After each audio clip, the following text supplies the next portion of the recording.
my mom wanted me to be a truck driver because that would mean I'd make $24,000 a year if I went to Truck Masters, and that would be twice what my father made. And she thought that would happen, but something inside of me said, I don't want to drive a truck. There's something else that matters more to me, and I decided I was not gonna go for money instead of passion. And the rewards have been pretty amazingly better than being a truck driver. It's not bad being a truck driver, it's just not what I was after. And I look back, and one of the things that helped me was my original teacher, Jim Rohn, who was a personal development speaker I went to hear when I was 17. He said something the first time I heard him, and he said, you know, it's really simple.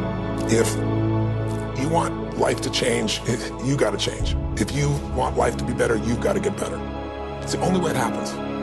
And luck will show up for people and it'll leave them. But if you're constantly improving who you are and what you give, game over. When people ask me, what does it take to be happy? I always tell them one word: progress.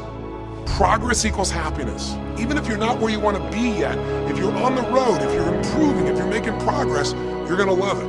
You're gonna feel alive. On the other hand, it doesn't matter how successful you are, if you stop growing, you start dying inside.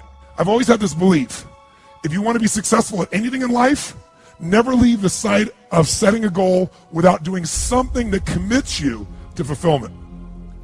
If you get, like, you're in state, right, when you do something. While you're in state, that's the time to commit yourself to something that makes you follow through.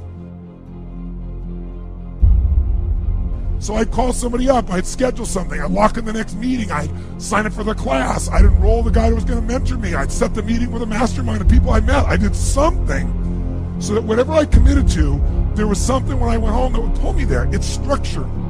This could be the greatest time you ever live if you control what you focus on, if you find a more empowering meaning, and if you decide to model the actions of those who succeeded before you. It can be the best financial time, the best emotional time, the best spiritual time of your life, but you better take control of your state. And if you think you're gonna do it just by today, you're wrong. You're gonna need to get yourself some rituals. Right now, every one of you in this room is controlled by your rituals. I don't just mean this one, I mean every morning you get up. I know your body, I can look at your body right now, and I can guess your rituals. Some of you, your rituals to work out 5 times a week, I can see it clearly. 4 to 6 times a week, it's obvious. Because you couldn't look like that if you didn't do that. Some form of workout, I don't care if it's walking, lifting, whatever. Some of you, it's obvious that lifting weights is part of it. You can see by that man's muscles. I know what his rituals are, because your life comes from your rituals. And if you don't develop the ritual, you're kidding yourself. How many agree with me on this? Raise your hand and say, I. And there are rituals that put you in state, and there are rituals that take you out of state. But if you've got what you know, that focus, the target, and you got the toolbox, and you're still not getting what you want, it's because you got inner conflicts. That's the third pillar. You've got to resolve your inner conflicts. Because that, as I try to explain to you, 80% of success in anything is your psychology, and 20% is the mechanics. So those inner conflicts are when you take 2 steps forward, you pull 3 steps back. Right? When you say, boy, I'm totally committed to this, but you don't follow through. This is my expertise, the why guy part. Why? Why do you keep saying you want this? You have crystal clarity, you have the tools, and you're still not getting it? There's a conflict in you. Align your life with what is most important to you. And then once you are in a position where you're aligned, guess what you'll do? Take action. You won't have to work at it. When everything's in alignment, there's nothing pulling you away, boom, you go for it. Progress comes when you tell yourself the truth and you're able to feel the uncertainty and take action anyway. The thing that stops us all is fear. It's no surprise. Fear of failure, fear of rejection, fear of the unknown, fear of not looking good. And that fear we could translate into the simple thing of uncertainty. Now, when you look at someone who's incredibly successful, you look at someone who's truly a leader in their life or in their field, the one thing they have in common is they exude this sense of certainty. Now, where's that come from? Is it inborn? Are they lucky? Are things just going their way? No, great leaders know how to step in the uncertainty and bring the certainty to the situation.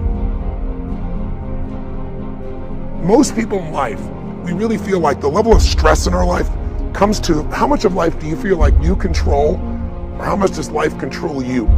Do you tend to control more of what's going on, or events controlling you? It's very easy to have those events start to take control unless we take control of what's between our ears, our own mind.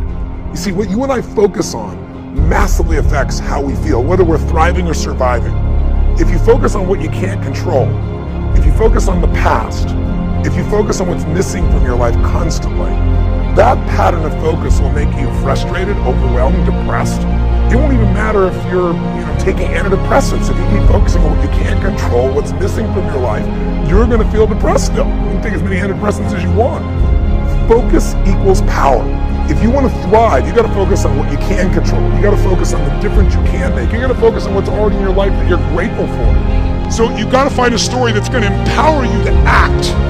A story that's going to get you to find the breakthrough. Because otherwise, with a lousy story, you'll never find the strategy, or you'll come up with a reason why it's too expensive, you can't get there, you can't access it, or you'll even get the strategy and then half-assed apply it just so you can reward your story that says it doesn't work because I tried it. Resourcefulness is the ultimate resource. And if you don't have what you want, stop telling yourself the story because you don't have the money, you don't have the time. That's bullshit. It's because you haven't committed yourself where you would burn your boats. If you want to take the fucking island, burn your fucking boats. And you will take the island because people, when they're going to either die or succeed, tend to succeed. But most of us give ourselves a way out, and that's why we don't have what we want.